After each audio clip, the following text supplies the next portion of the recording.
apakah dana sebesar ini kita biarkan 5 tahun akan menghamburkan dana yang tidak memberikan manfaat yang saya kira hentikan aja, dihentikan ini ya, fokus yang maaf saya ulangi lagi, pendidikan gratis dari SD sampai perguruan tinggi. Tapi nantinya keluarga-keluarga yang sangat miskin dikasih cash saja, lebih efektif menurut saya. Dia masak sendiri, ditambahkan dikasih mungkin berapa ratus ribu tiap bulan, ini jauh lebih berguna. Di situ nggak ada bisnis, kan langsung dikasih kan. Apakah MBG sebenarnya benar-benar diperlukan oleh siswa? Mungkin ya, dari Pak Didi dulu. Hemat saya kalau memang yang kita benar-benar selektif ya, memang diperlukan bagi keluarga yang sangat miskin. Tapi selama ini kan berjalan dengan baik, keluarga memberi makan anaknya masing-masing, nggak ada masalah. Saya kembali lagi begini ya, saya kembali lagi ke inti persoalan. Sebenarnya kalau melihat pada saat kampanye Prabowo Gibran sebelum pemilihan presiden, awalnya kan tujuan yang baik dan mulia. Tetapi setelah melihat program ini berjalan 10 bulan, maka perannya apakah akan dipertahankan? Menurut saya, kalau saya pribadi agak berbeda ini ya, lebih biasa dihentikan saja. Tapi nantinya keluarga-keluarga yang sangat miskin dikasih cash saja, lebih efektif menurut saya. Dia masak sendiri, ditambahkan dikasih mungkin berapa ratus ribu tiap bulan, ini jauh lebih berguna. Di situ nggak ada bisnis, kan langsung dikasih kan. Dia akan maksimal, masak buat anak-anaknya akan maksimal. Jadi kita kembali ke inti pendidikan, kita perbaiki dulu mutu pendidikan yang ada.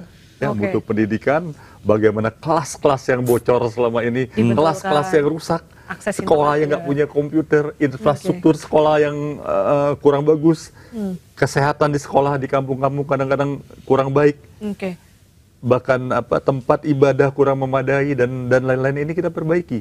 Dan buku-buku sekolah ini lebih penting.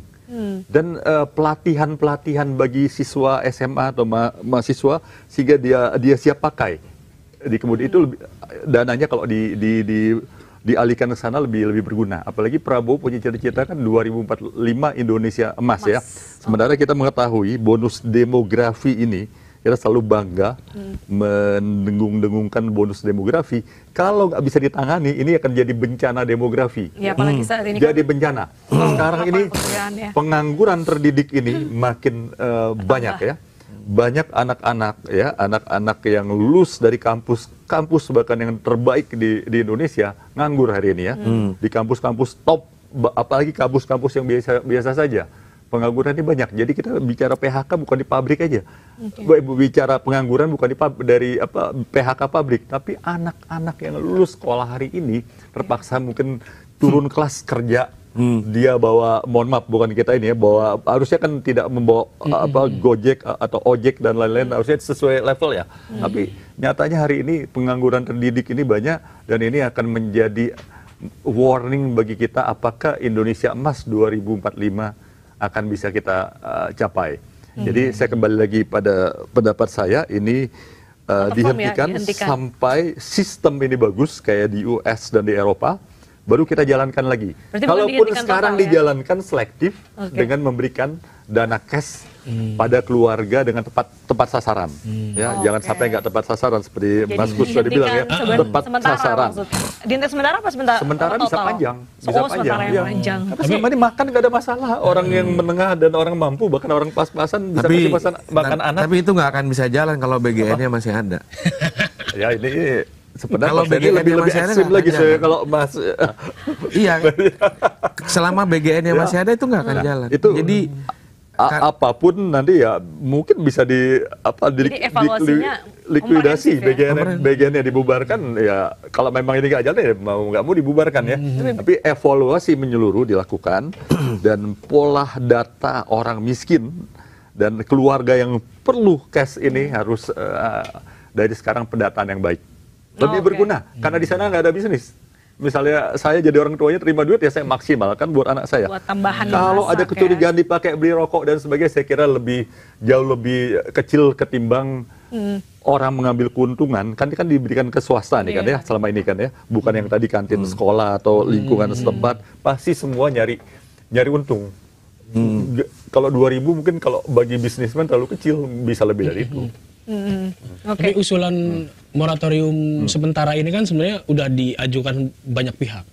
Komisi 9 kemarin komen bahwa sebenarnya nggak perlu moratorium menyeluruh, cukup moratorium insidentil aja, kayak misalkan penutupan SPPG yang terbukti keracunan gitu kan, ada kasus keracunan gitu, tidak menyeluruh gitu kan. Menurut saya menyeluruh lebih baik, ya dihentikan dulu, baru diadakan. Kalau Mas Kus kan lebih ekstrim tadi kan bubarin BGN ya. Nah, itu beda jauh sebenarnya, beda jauh. Karena gini Pak Didi. Betul. Karena begini, kalau kita belajar dari Jepang itu juga punya kan model kayak begini. Tapi dia udah dari negara-negara juga punya. jauh. Ya kita kan bisa belajar. Kan kita bisa belajar Terlalu cepat nggak dong. sih, Bang? Ya bukan, maksud saya gini. Makanya dia menggunakan pola desentralisasi penuh. Jadi 1 kali 24 jam tempat yang bermasalah bisa di lockdown. Bisa dihentikan. Ya. Nah, kalau ini sekarang gimana? Oh, nanya SPPG-nya siapa? Ntar saya cari dulu gitu. Hah? Ini yang punya yayasan siapa? Cari dulu gitu. Jadi ketahuan ada kekacauan dalam tata kelola. Jadi sesungguhnya ide bagus MBG udah dibajak oleh para pemburu rente. Pemburu rente. Ya. Ide MBG ini udah dibajak oleh para pemburu rente. Itu masalahnya. Jadi ini kita bukan sedang menentang MBG, bukan sedang menentang, orang-orang yang berhak. Bahkan terlepas dari itu, Pak. Kita juga sekarang butuh best practice untuk bisa menghadirkan makanan sehat di lingkungan anak-anak. Ya. Nah, intervensi pemerintah lewat MBG ini sebenarnya, tapi cuma tidak tepat sasaran karena dibajak tadi oleh pemburu rente ini, nggak tahu siapa. Ya. Jadi akhirnya tidak ada tuh peran pendampingan yang sifatnya edukatif dan pemberdayaan ke masyarakat. Sehingga mereka tahu tuh, oh makanan ini baik untuk kesehatan, makanan ini berbahaya untuk kesehatan. Lihat yang kita temukan sekarang, konsumsi anak-anak di perkotaan itu mengakibatkan mereka rentan terkena diabetes, rentan terkena ginjal, tingginya konsumsi gula, tingginya konsumsi minuman bersoda, makanan. Artinya di perkotaan saja itu edukasi tentang makanan sehat, minuman sehat, pola konsumsi sehat belum berjalan. Kalau dulu tuh mungkin kalau di sekolah zaman saya tuh ada kampanye 4 sehat 5 sempurna dijelasin tuh. Apakah itu mungkin digaungkan lagi? Artinya gini, nggak hanya digaungkan tetapi harus diedukasi karena kita tahu orang yang bisnis ke makanan itu mulai dari yang memang prepare-nya well prepared dengan knowledge dan modal, ada yang emang kepepet. Dagang cilok misalnya, dagang cilok, dagang telur gulung, tiba-tiba cimol. Iya, dagang cimol. Itu karena kepepet. Jadi modal. Kenapa saya bilang karena kepepet? Nggak ada lagi yang bisa dikerjakan, tapi ada peluang untuk mengerjakan sesuatu yang modalnya kecil. Bisa dikerjakan, nggak perlu ribet-ribet gitu ya. Nah, negara kan harusnya hadir di sini nih. Oh, ada nih orang-orang yang tetap ya berusaha keras supaya bisa punya pekerjaan. Oke, ini orang-orang ini, oh dia dibuat jajanan. Kumpulkanlah mereka itu, ada menaker kan gitu ya. Kumpulin mereka di balai latihan kerja. Oke, ini kalian kita ajarin bikin jajanan sehat Nusantara misalnya. Pakai bahan-bahan yang sehat dan benar gitu ya. Supaya lebih murah, kerjasama nih sama outletnya Bulog. Bulog punya dong, Bulog Mart gitu ya. Yang harganya harganya relatif stabil lah. Stabil. Ya, nggak ngikutin spekulasi yang di luaran itu gitu ya. Jadi kalau ada spekulan bisa ditekel sama sama Bulog Mart ini gitu ya. Nah, mereka ini bisa belanja di sana. Kalau pemerintah mau kasih subsidi pun jelas juga. Oke? Ini mereka berproduksi nih. Nah, Bulognya ambilnya dari hulunya siapa? Ya petani, peternak sama kita gitu loh. Itu loh yang harus kita lakukan sekarang. Nah, MBG itu sudah jauh melenceng dan disesatkan oleh para pemburu rente. Oke, berarti kalau yang ingin kita tarik dari pernyataan bagus, sebenarnya MBG ini punya banyak manfaat jika dijalankan dengan baik. Tadi manfaatnya buat anak-anak, tapi juga untuk perekonomian lokal itu. Syaratnya itu hanya bisa cukup dilakukan melalui Satgas saja, nggak perlu lewat BGN. Kalau sekelas itu. Syaratnya inti pendidikan yang utama diberesin dulu menurut saya. Ini lebih ke infrastruktur gitu ya. Jadi Pak. sekarang pertanyaan kita nih ya, kembali menurut saya yang harus kita renungkan ini ya. Apakah dana sebesar ini kita biarkan 5 tahun akan menghamburkan dana yang tidak memberikan manfaat yang yang optimal bagi dunia pendidikan, apakah kita biarkan 330 sampai 350 triliun 5 tahun? Menurut hemat saya nih, saya ekstrim ya, tadi sampai bahasanya nggak beda lah dengan Mas Gus, Bu Badan Bagian. Saya kira hentikan aja, dihentikan ini ya, fokus yang, maaf saya ulangi lagi, pendidikan gratis dari SD sampai perguruan tinggi, menurut hemat saya. Dan dana-dana tadi ya memperbaiki infrastruktur sekolah dan lain-lain, mempersiapkan generasi yang ada pelatihan-pelatihan kerja, pelatihan pendidikan, agar cita-cita 2045 Indonesia Emas tercapai. Kalau nggak jadi Indonesia cemas. Sekarang udah cemas gitu. Jangan jadi bencana 2045, nggak mau kita. Ini jangan diremehin ya. Betul. Jangan diremehin generasi muda ya. Di banyak negara, saya bukannya memprovok di sini ya.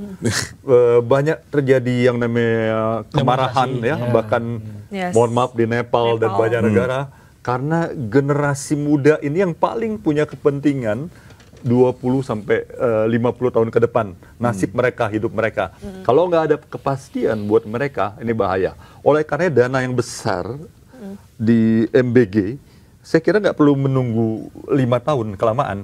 10 bulan udah cukup kita evaluasi, karena kita kan tadinya berasumsi bahwa ini bagus ya, tapi 10 bulan udah cukup kita menilai ya.